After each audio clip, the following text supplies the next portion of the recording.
बैठ जाओ। डिलीवरी आपकी हो, आपका बोल दे। शिशु हो, वो स्वस्थ हो, उसका विकास हो। तो शुरू करते हैं आज की हमारी इस पाठशाला को, शुरू करते हैं बातचीत।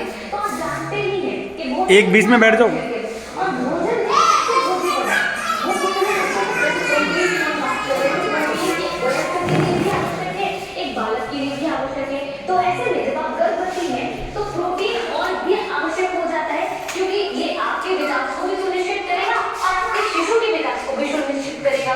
तो प्रोटीन ऊर्जा आपको अपने भोज्य पदार्थों के अंदर ग्रहण करना चाहिए।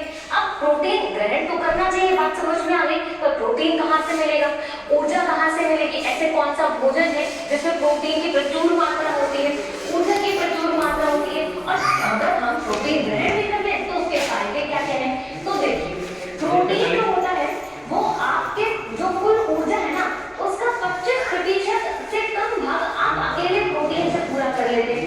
और प्रोटीन शिशु के सुनिश्चित करता है कि इसको विकास को, यानी स्वस्थ विकास को ये सुनिश्चित भी कर लेता है।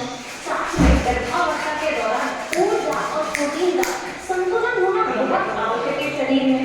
इससे फायदे ये होंगे कि जो लो बर्थ वेट वाले बच्चे हैं, यानी कम वजन वाले जो बच्चे हैं, उनकी जन्म का खतरा यहाँ पर कम हो जाएगा।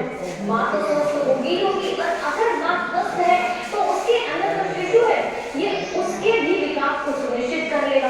तो प्रोटीन आपके शरीर के लिए बहुत आवश्यक है और ऊर्जा भी उतनी ही आवश्यक है, क्योंकि गर्भावस्था के दौरान आपको ऐसा लगता है कि आप बहुत जल्दी थक रहे हो, थकावट आपको महसूस हो रही है, तो आपको ऊर्जावान बनाए रखने के लिए ऊर्जा की आवश्यकता होगी। अब ऐसा कौन सा भोजन है जो आपको ऊर्जा दे, मतलब ऊर्जा का बेहतरीन स्रोत है। तो हमारा अनाज जो है वो ऊर्जा का बेहतरीन स्रोत होता है। जैसे कि अगर हम बात करें कि आपके पास गेहूं हो गया, आपका मक्का हो गया, आपका बाजरा हो गया, ये ऊर्जा के बेहतरीन स्रोत है। आपका रागी हो गया, ये ऊर्जा का बेहतरीन स्रोत है। ज्वार आपको